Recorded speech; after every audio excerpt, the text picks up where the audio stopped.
Estas dunas castigadas por el sol y azotadas por los vientos mueren en una costa donde el mar bate con fuerza.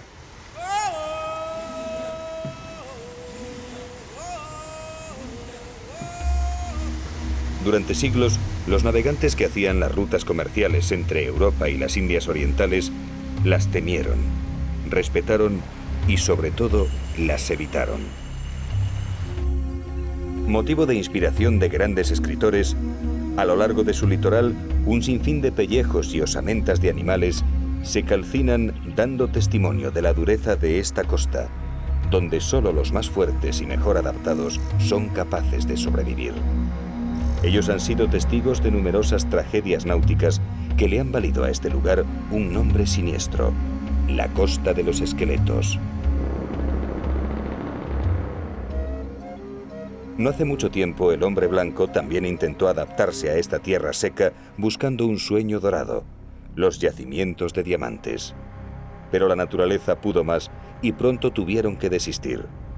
Pueblos enteros fueron abandonados de la noche a la mañana huyendo de la amenaza del desierto. Hoy en día los pueblos fantasmas son el mejor ejemplo de este mundo hostil. Deteriorados por el paso del tiempo, aquellos barcos de distintas épocas y nacionalidades aún yacen semienterrados, quizás lamentándose de un final tan absurdo e inesperado.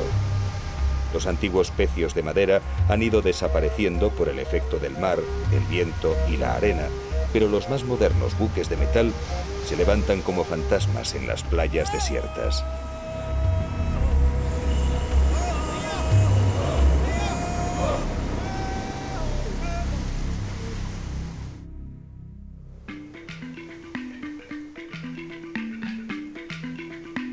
La Costa de los Esqueletos marca el límite de un desierto que se extiende por una estrecha franja de no más de 200 kilómetros de ancho desde el sur de Angola hasta el río Orange, frontera con Sudáfrica.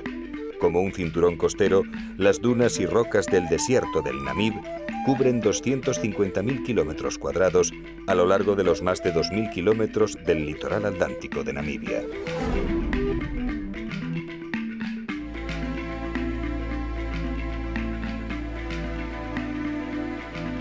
El Namib es uno de los desiertos más áridos y el más antiguo del planeta. Sus montañas han sido testigo de un tiempo de cataclismos jurásicos, cuando el supercontinente Gondwana se desgajó, dando entre otros el actual cono surafricano. Y junto a ellas, a pocos kilómetros de distancia, gigantescas dunas de más de 300 metros de altitud transforman el paisaje haciéndolo irreconocible. Así es el Namib, el desierto cambiante, el árido mundo donde se esconde la vida.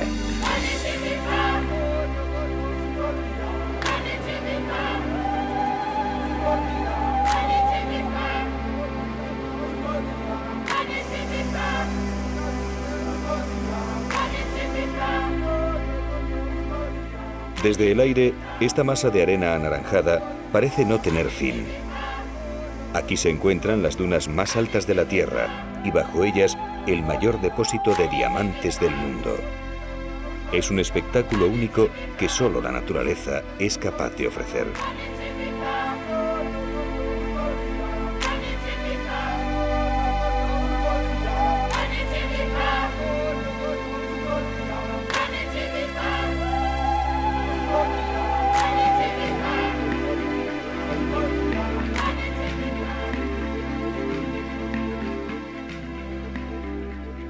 Los cambios de luz confieren a las dunas del Namib 1000 matices de prodigiosa belleza. Son esculturas móviles que han sido moldeadas y esculpidas durante miles de años por los brazos del viento.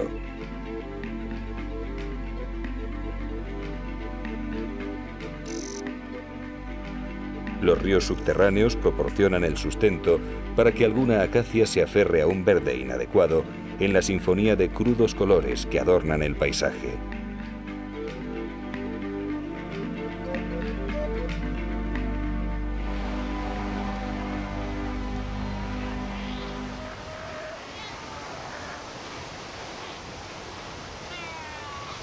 Pero todos los años, el espectáculo de la vida estalla en la costa de los esqueletos. En octubre, los leones marinos llegan a estas costas para aparearse. La corriente fría de Benguela, que sube desde el océano glacial antártico paralelamente a la costa oeste del sur de África, trae consigo gran cantidad de nutrientes. Dichos nutrientes generan una explosión de peces y estos atraen a los otarios que ocupan el último eslabón en la cadena alimentaria.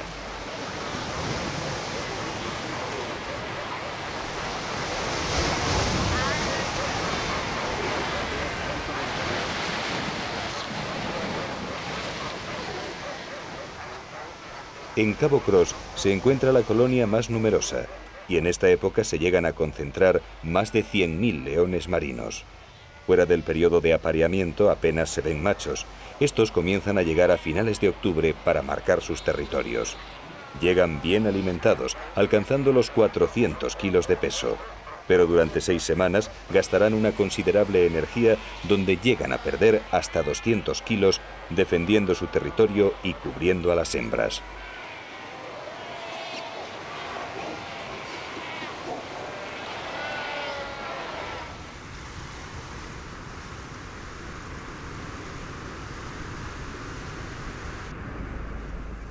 El primer europeo que pisó esta costa fue el portugués Diego Cao en 1486.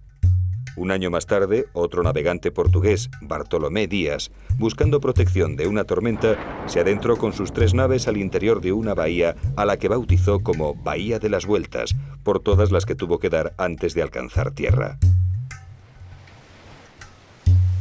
Pero el primer asentamiento estable no se creó hasta 1883, cuando el navegante y comerciante alemán Adolf Lüderich llegó a un acuerdo con el jefe de la tribu de los Nama, comprando la Bahía de las Vueltas por 25.000 pesetas y 60 rifles para la instalación de una factoría ballenera. Unos meses más tarde, el canciller Bismarck proclama a Namibia como protectorado del Imperio Alemán. En 1904 estalla la guerra entre los Nama y los alemanes y Lüderich se convierte en una prisión de guerra. La riqueza de sus aguas provocó que el negocio ballenero floreciera con rapidez, construyéndose el puerto y una moderna factoría ballenera. Pero el boom industrial y económico no llegó hasta el descubrimiento de las minas de diamantes. Ocurrió en mayo de 1908, cuando un empleado llamado Zacarías Leguala vio en el suelo una pequeña piedra muy brillante durante la construcción de la línea del ferrocarril. Zacarías se la mostró a su jefe, el alemán Augusto Stauch, quien, sabiendo de lo que se trataba, pidió permiso a las autoridades para realizar una prospección. La noticia corrió como un reguero de pólvora y a Lüderich comenzaron a llegar comerciantes, aventureros y buscadores de fortuna. En 4 años, la ciudad pasó de ser un pequeño y remoto puerto de pescadores a una de las ciudades más importantes del cono sur africano. Hoy en día, pocas cosas han cambiado en la fisonomía de Lüderich. Los negocios más prósperos permanecen en el mismo lugar que hace 100 años y siguen regentados por los descendientes de aquellos primeros colonos.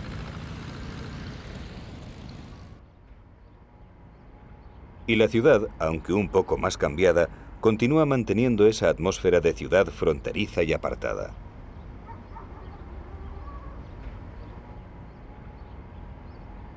En la actualidad, Lüderich es una surrealista y somnolienta colonia alemana.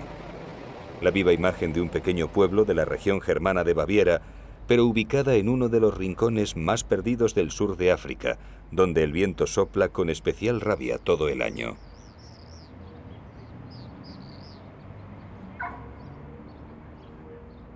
El ferrocarril desapareció hace tiempo, pero una magnífica carretera la mantiene conectada con el mundo exterior. Lüderich sigue estando a contramano de cualquier ruta al encontrarse embutida en el desierto entre 2 enormes regiones diamanteras de acceso prohibido y fuertemente vigiladas. La mayoría de sus calles siguen siendo de arena y las casas se pintan de fuertes colores para romper con la monotonía del paisaje.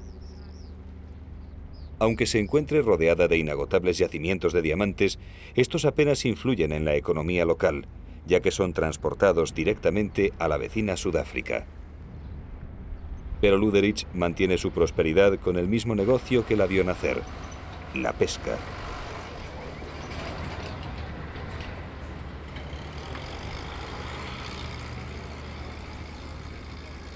La corriente fría de Benguela es la responsable de que estas aguas escondan los mayores y más ricos bancos de peces del Atlántico Sur.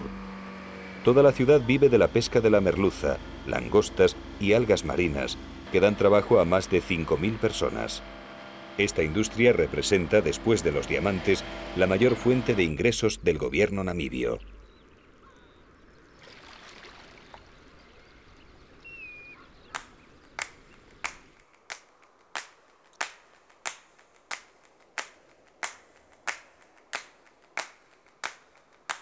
Pero mucho antes de la llegada del hombre blanco, un pueblo nómada que se extendía por casi todo el continente buscó refugio en los desiertos del Namib y del Kalahari.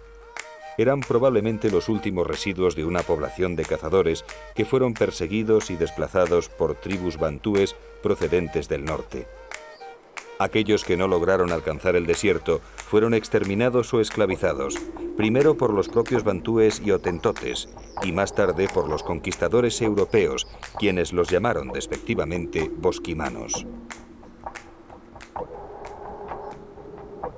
En las montañas sagradas, donde moran sus espíritus, los petroglifos grabados en la piedra son el mejor testimonio de que hace 6.000 años los bosquimanos ya habitaban estas tierras.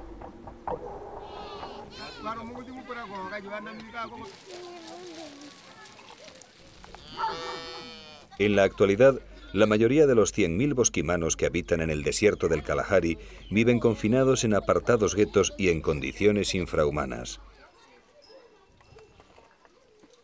Gran parte de su riqueza cultural ha desaparecido. Apenas cazan, subsistiendo de las míseras ayudas que reciben del gobierno. El índice de alcoholismo es muy elevado. Esta es su única salida para matar el tiempo. Las autoridades intentan introducir la ganadería y la agricultura, pero para un pueblo que desde hace 20.000 años es cazador y recolector, le resulta muy difícil asimilar este cambio de vida. Algunos trabajan para los blancos y para las tribus vecinas como cazadores, labradores y ganaderos en régimen de semiesclavitud, a cambio de comida, ropa y tabaco. Históricamente, sus tribus vecinas los han considerado unos parias sin derechos. Desde 1992, Amnistía Internacional viene denunciando los abusos y torturas que sufren a manos de los militares, y aunque poco a poco la situación va mejorando, para un país como Botswana, que en 1998 se situó en el primer lugar de la lista de los países con mayor crecimiento económico, los bosquimanos representan una imagen de pobreza y subdesarrollo que hay que eliminar.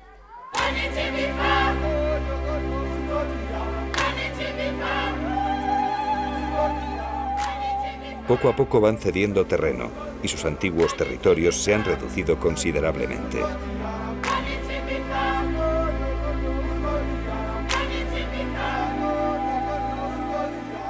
Pero por fortuna todavía quedan familias que se resisten a perder su cultura y sus tradiciones, intentando sobrevivir en los lugares más remotos del Kalahari.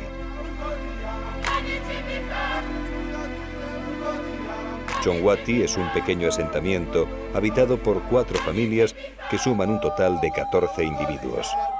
Los bosquimanos viven en pequeños grupos muy esparcidos, cuya población se adapta a la capacidad de abastecimiento de la tierra y a sus recursos silvestres.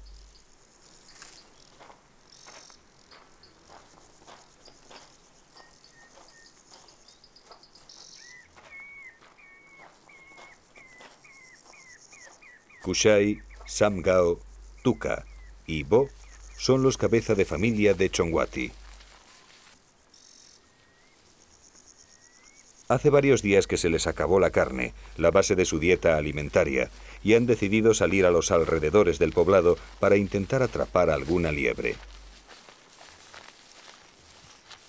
Política y socialmente, los bosquimanos se organizan en bandas sin jefatura definida, aunque la autoridad recae en el mayor o en el más hábil de sus miembros activos. Cada banda está formada por un grupo de cazadores, por lo general emparentados, más sus mujeres y sus hijos. Normalmente la banda se mueve en un territorio del que no suele salir, es su coto de caza, y aunque no tiene límites bien definidos, las otras bandas nunca entrarán, así que nadie tiene la necesidad de defenderlos, ni las bandas vecinas la obligación de respetarlos. La técnica que utilizan para atrapar a las liebres es sencilla, pero muy ingeniosa. Su única herramienta es una vara larga y muy flexible, con un gancho en uno de sus extremos, que van metiendo en el interior de la madriguera.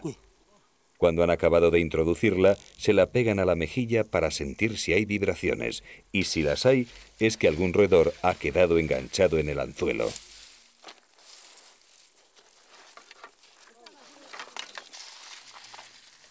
Esta vez no ha habido suerte, y los 4 amigos regresan al poblado con las manos vacías.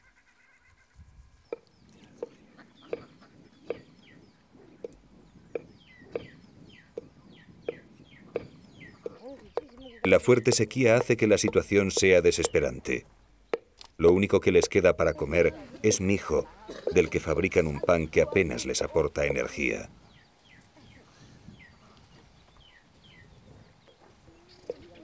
Pero ellos bien saben que durante la estación seca cazar es mucho más sencillo que durante la época de las lluvias. Kushai, Samgao, Tuka y Bo han decidido salir de caza. En este periodo los animales se concentran en las pocas charcas que aún tienen agua y las probabilidades de conseguir una buena pieza son grandes.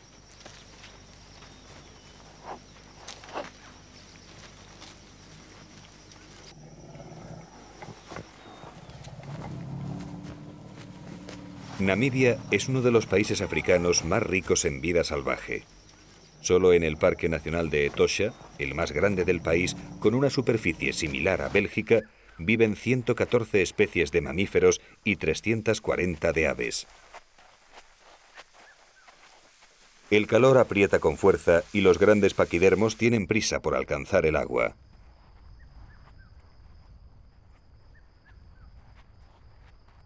Al igual que los pequeños hombres amarillos, los grandes felinos también saben que en esta época la caza es abundante.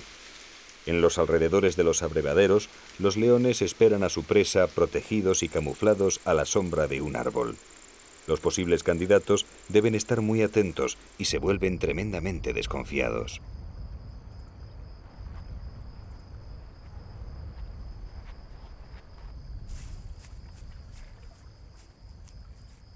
En diciembre comenzarán a caer las primeras lluvias que no se interrumpirán hasta finales de marzo.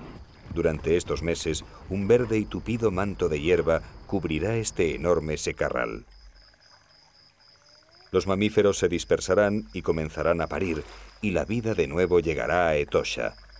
Pero mientras tanto, todos deben aferrarse a su más preciada fuente de supervivencia, el agua.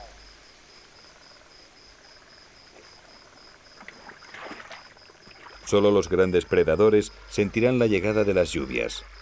Entonces Etosha se convierte en un gran lodazal y dar caza a una presa en estas condiciones supone un esfuerzo agotador.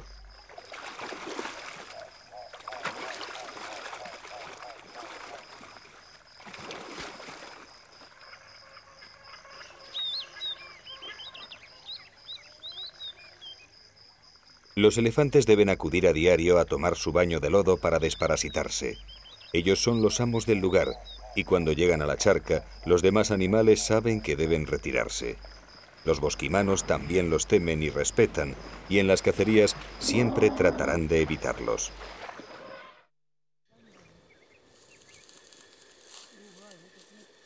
A la mañana siguiente, los 4 bosquimanos comienzan a preparar la caza.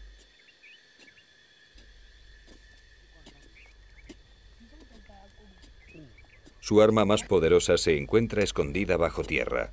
Ayudados de barras metálicas conseguidas por intercambio con tribus vecinas, van cavando agujeros buscando unas esferas diminutas de aspecto cerámico. No son fáciles de encontrar y la búsqueda requiere su tiempo. Para la preparación del veneno son necesarias al menos 10 de estas bolitas.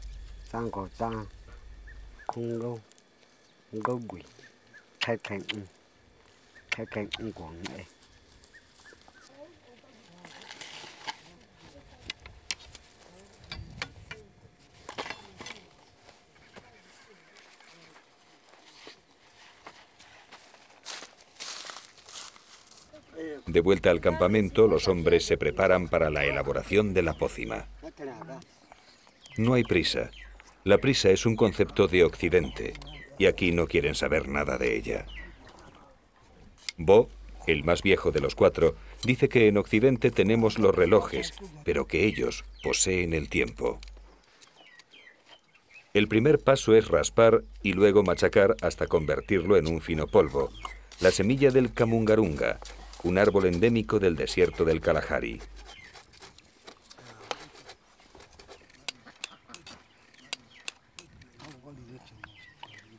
Mientras Tuka prepara las flechas, Kushai se va a encargar de la elaboración del veneno. Sus expertas manos van extrayendo las pequeñas larvas.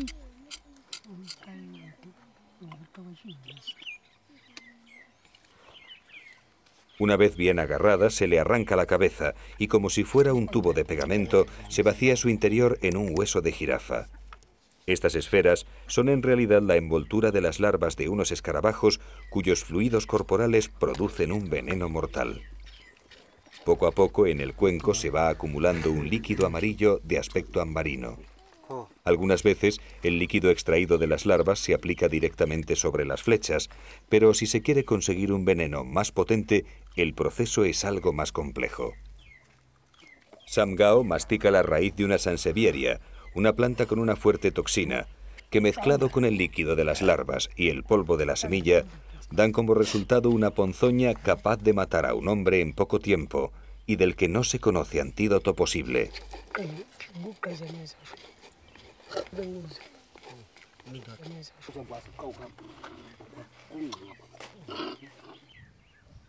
Con el veneno listo, ya solo queda untar las flechas.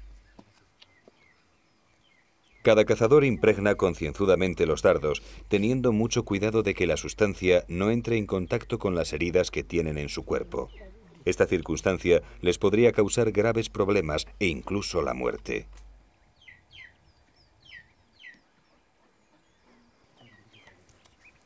Las flechas no son grandes, ni sus puntas resultan demasiado afiladas, porque no buscan la muerte de sus presas por el impacto o las heridas producidas por las mismas.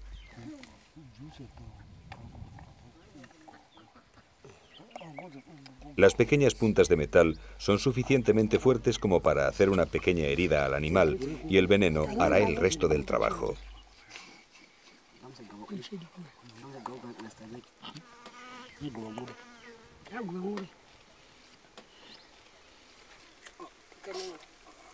Las armas están preparadas, solo queda esperar a que el veneno se seque.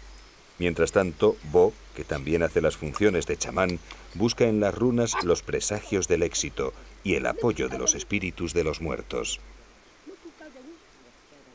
Las puntas de madera le señalarán el camino para encontrar la caza.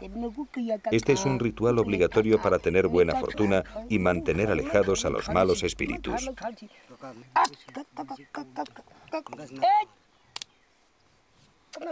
Kotoke, dime, ¿dónde se encuentra la caza? Las puntas señalan hacia donde se pone el sol. Allí están las cebras y los kudus.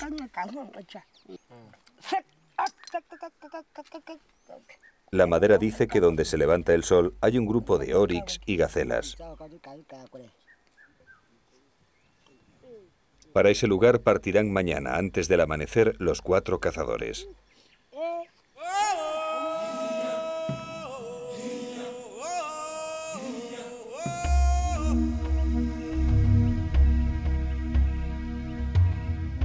...700 kilómetros al noroeste de Chongwati, en una remota y montañosa región llamada Khao Koland, se extiende un territorio semiárido donde una tribu ganadera se ha asentado de forma permanente. El río Cunene, frontera natural entre Namibia y Angola, es el que hace posible la vida en esta tierra tan inhóspita.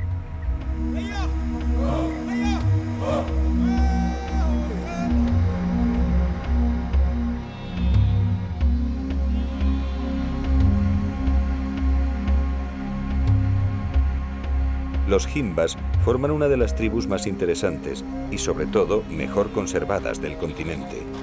Tienen la reputación de ser los pastores más competentes de África y aunque son conocidos por su maestría en el pastoreo, su éxito no radica solo en el conocimiento del ganado, sino en su organización y sus relaciones sociales, como reconocen ellos mismos en muchos de sus viejos proverbios. No empieces la cría con animales, empieza con personas, porque el que tenga gente nunca morirá.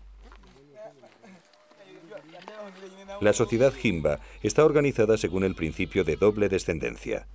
Esta práctica de contabilidad bilineal, tanto a través del padre como de la madre, solo se encuentra en 6 zonas del mundo: el oeste y suroeste de África, India, Australia, Melanesia y Polinesia.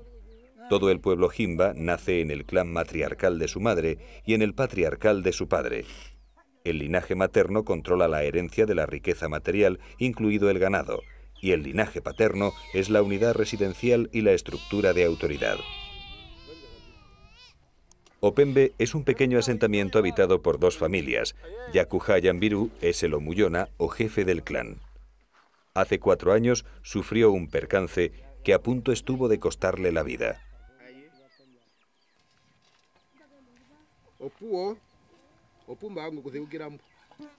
Era la época de lluvias.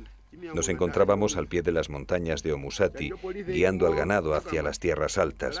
Al caer la tarde, justo antes de la puesta del sol, un grupo de 9 hienas hambrientas comenzó a atacar a las vacas.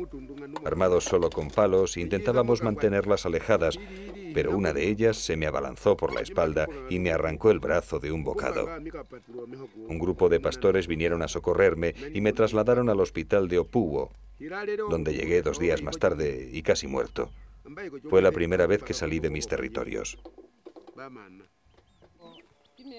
Yakuja está casado con Wazindi Kirua y juntos han tenido 3 hijos.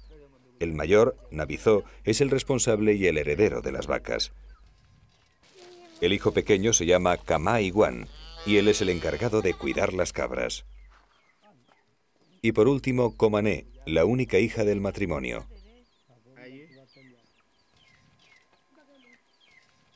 Hoy es un día especial en Opembe. A Komané le ha llegado el esuko, la primera menstruación, y esto se celebra con un baile al que acuden las mujeres de los poblados más cercanos.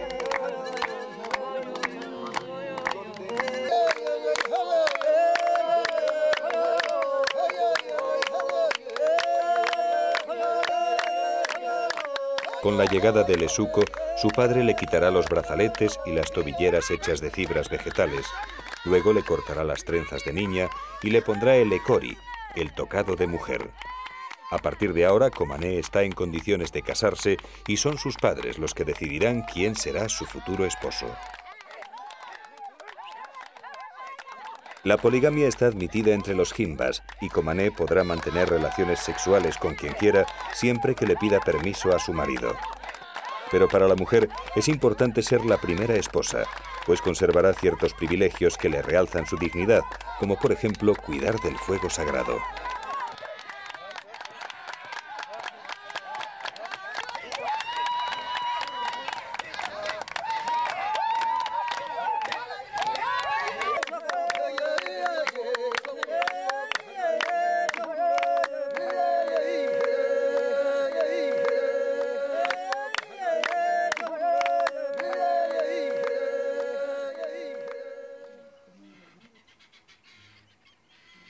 En la cultura Himba, la imagen y el aspecto físico son muy importantes. Ellos apenas poseen otro arte plástico que el que crean sobre su propio cuerpo. No pintan ni moldean esculturas, pero sí dedican bastante tiempo a embellecerse.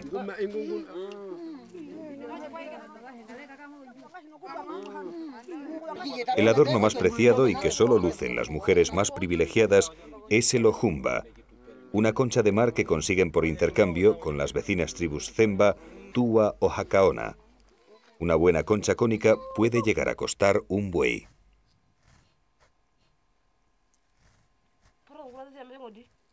Su peinado no solo tiene una función estética, realzando las líneas alargadas de la cabeza, sino que además sirve para expresar el sexo y la posición social. La mujer adulta conserva este tipo de peinado hasta su muerte.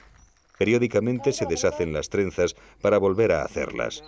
Rehacer un peinado suele durar 2 días, y este no se lo lavan con agua, sino con ceniza. Pero lo que realmente las diferencia, y sobre todo las hace únicas, es el color rojizo de su cuerpo.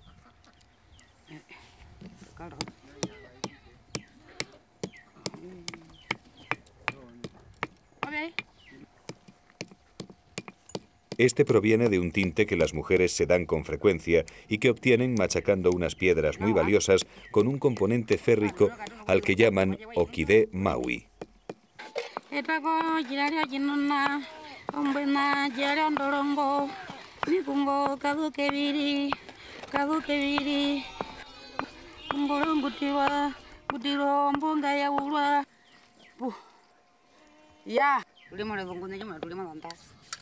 El fino polvo de ocre se mezcla con manteca de vaca y de esta mezcla se obtiene una espesa crema rojiza que no solo cumple una función estética, también constituye una eficaz protección contra las radiaciones solares y las picaduras de los insectos.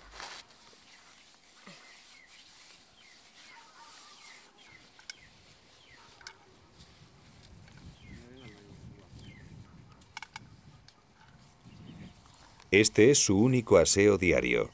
De hecho, las mujeres solo se bañan en el río una vez en su vida, el día antes de casarse.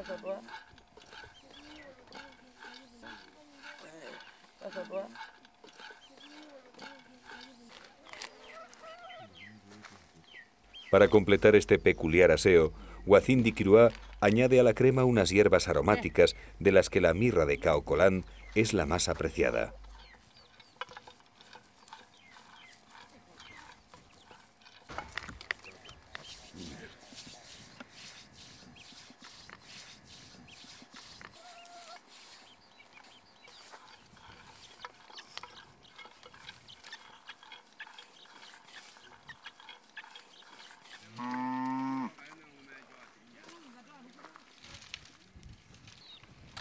Para los Himba solo hay una cosa más importante que su belleza corporal: el ganado. La ganadería constituye el factor principal de su economía y ellos viven con pasión y rivalidad esta actividad que traspasa los límites de lo económico para afectar a esferas de la vida política, religiosa y social.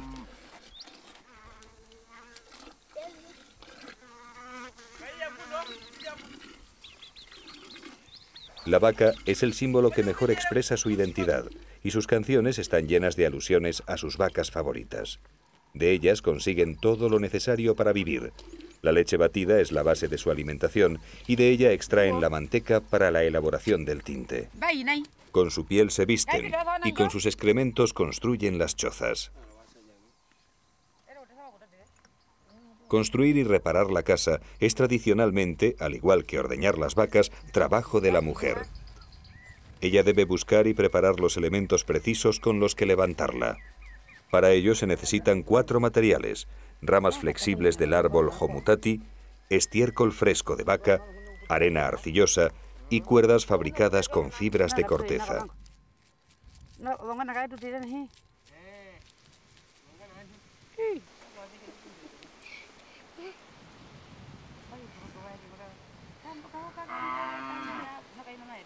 Mientras Wacindi queda al cuidado del poblado, Nabizó, su hijo mayor, lleva las vacas a beber a los pozos excavados en los lechos secos del río.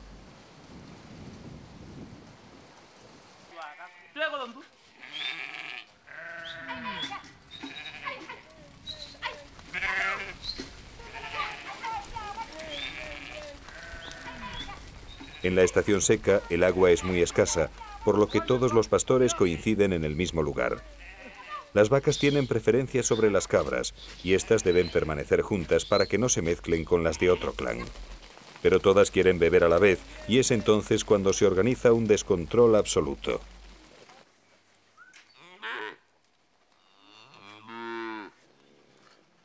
Hay que tener mucha habilidad y conocimiento para prosperar como pastor nómada en un terreno tan árido.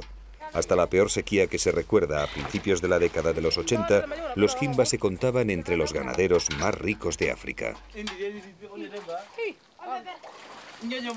Su estrategia se basa en la movilidad estacional. En cuanto llegan las lluvias, alejan a sus ganados de las fuentes permanentes para aprovecharse de los prados perennes que crecen en los márgenes del desierto. Solo cuando se agota el agua y el pasto, los hombres y sus ganados regresan a los abrevaderos permanentes. De este modo, el forraje de alrededor de estas fuentes se reserva para finales de la estación seca. Ahora les toca el turno a las cabras, que son responsabilidad de los más pequeños. Estos podrán cuidar de las vacas después de que se les practique la circuncisión, en el caso de los varones, y con la llegada de la primera menstruación en las niñas.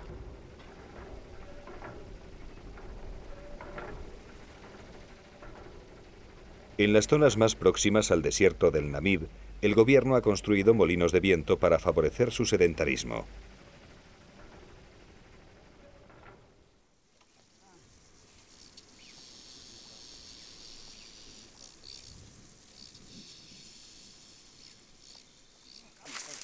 Hace ya varias horas que Kushai, Samgao, Tuka y Bo abandonaron Chongwati. Ni ellos mismos saben cuándo regresarán. La cacería puede durar días e incluso semanas. Sin embargo, solo portan lo estrictamente necesario: el arco, las flechas, las barras de hierro, un cuchillo, los utensilios para hacer fuego y tabaco. Todo lo demás lo irán consiguiendo por el camino, pero esto no supone ningún problema. Nadie sabe sobrevivir mejor en una tierra tan pobre como lo hacen ellos. En el suelo seco de sus territorios, estos pequeños hombrecillos saben leer mensajes que les llevan a recolectar cuanto necesitan. Para combatir la ausencia de agua, los hombres conocen varios remedios. El koa es uno de ellos y reside oculto en el interior de la tierra. Se trata de un bulbo carnoso que guarda en sus raíces un líquido amargo con el que se lavan y refrescan en las tórridas llanuras del desierto.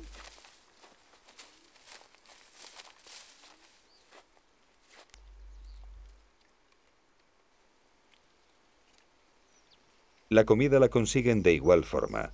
A Samgao y Tuka les gusta mucho el chui, una frutilla muy dulce que les aporta mucha energía. Cada vez que se topan con uno de estos arbustos, no paran de comer hasta que no queda ni un solo chui.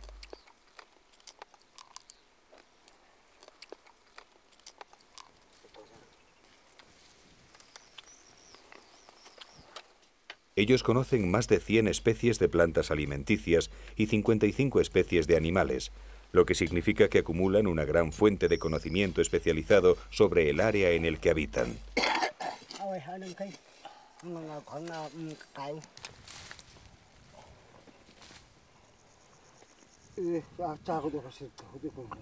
De todas las plantas comestibles, la que ellos más aprecian es el güe, una especie de boniato insípido, pero con una alta concentración de agua. Al estar enterrado a 1 metro de profundidad, el líquido se conserva bastante frío. Un güe grande al día es suficiente para alimentar a los 4 cazadores durante las jornadas de caza.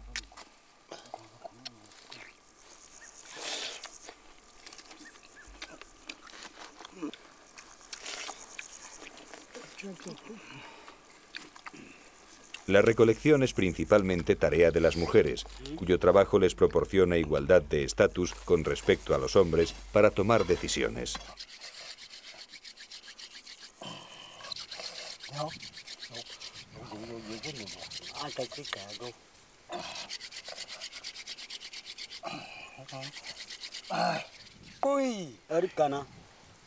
El tabaco y el daga o marihuana son también 2 elementos muy importantes en la cultura bosquimana. En la actualidad el daga ya prácticamente no lo fuman, mientras que el tabaco lo obtienen por intercambio con la tribu de los Herero. Tanto hombres como mujeres son unos empedernidos fumadores.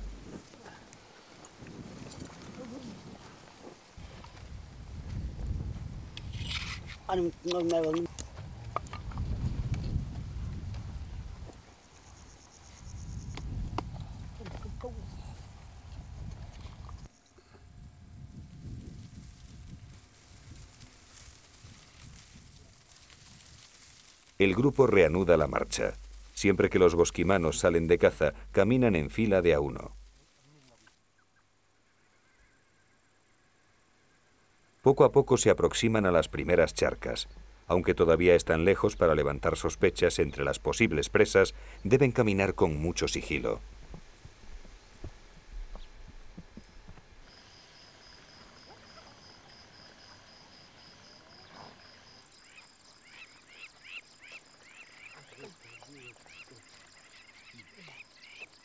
Kushai es el que mejor vista tiene de los cuatro. Él es el oteador del equipo. En las cacerías cada uno posee una función específica.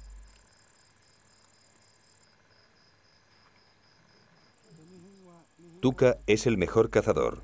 Él debe ser quien mate al animal y sobre él recae la responsabilidad de que la caza sea un éxito o un fracaso. A partir de ahora, él tomará el mando de la operación. Una vez elegidas las flechas que tienen el veneno más fresco, Tuka ocupa la primera posición en la fila. La caza ha comenzado.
Un oryx macho ha sido alcanzado. A partir de ahora hay que tener paciencia y no perder la pista del animal herido. Si la flecha ha alcanzado una zona sensible como el cuello o los pulmones, el oryx caerá muerto en cuestión de horas, pero si no es así, la lenta persecución puede prolongarse varios días. Bo entra en escena. Él es uno de los mejores rastreadores del Kalahari.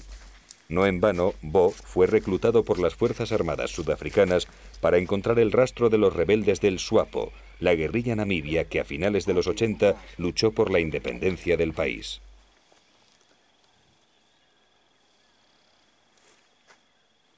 Después de 3 horas de rastreo, aparecen las primeras manchas de sangre.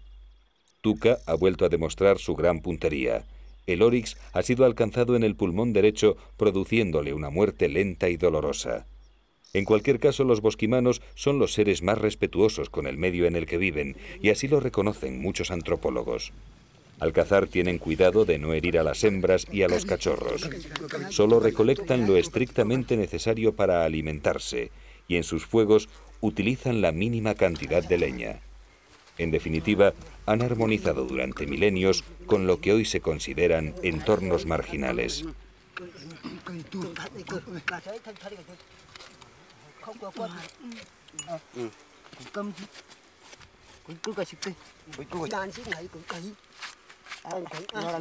El despiece se ha de hacer con rapidez. Las peligrosas hienas pueden estar merodeando por el lugar. Ellos no conocen la historia del jefe Himba Yakuhayan Biru, pero seguro que no les gustaría verse en una situación parecida.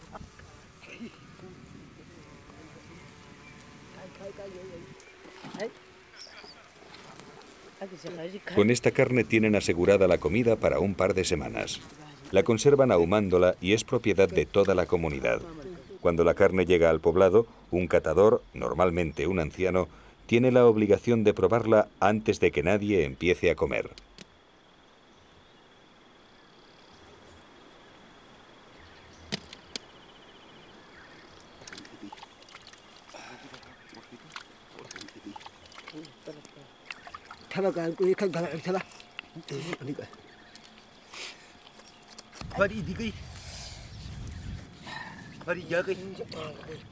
Una vez que se le han extraído las vísceras, la sangre se va depositando en un agujero hecho en la arena. A los bosquimanos les gusta darse baños de sangre, y esto no es ningún ritual. Simplemente se están lavando. Es un ejemplo más de la adaptación del ser humano al desierto.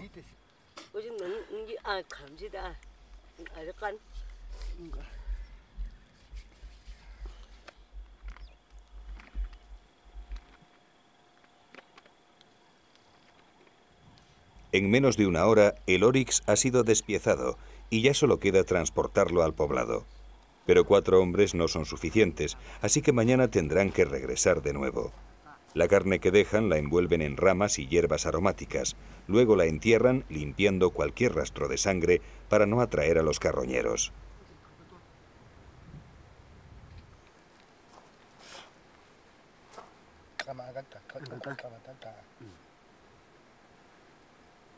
Cuando los bosquimanos salen de recolección, aprovechan para ir depositando en diferentes lugares de su territorio reservas de agua que luego van consumiendo durante las jornadas de caza.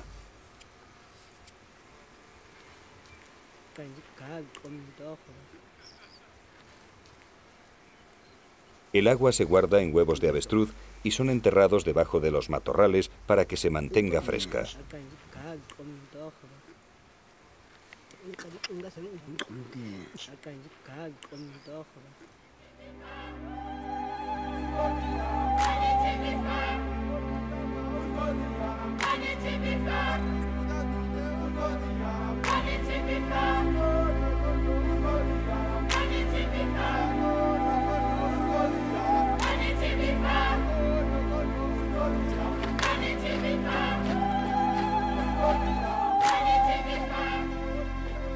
En el poblado de Opembe, el día va tocando a su fin.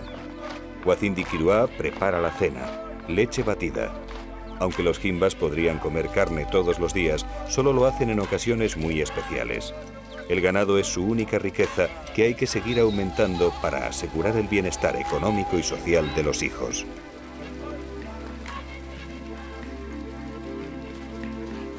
Pero el futuro del pueblo ocre de los lechos secos del río es incierto. Gran parte de sus territorios van a ser inundados por las aguas del río Cunene. Los gobiernos de Namibia y Botswana han firmado un acuerdo para construir una enorme presa que proporcionará electricidad a gran parte del país.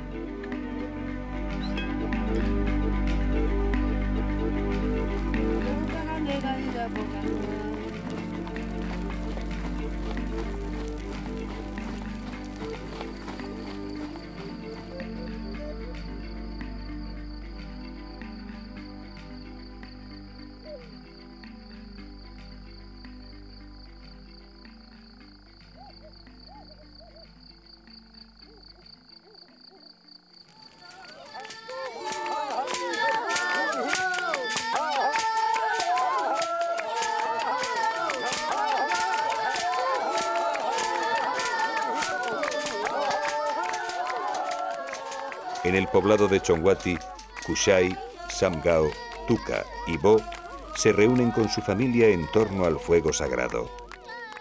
Con esta danza agradecen a los buenos espíritus el éxito de la caza y la abundancia de comida.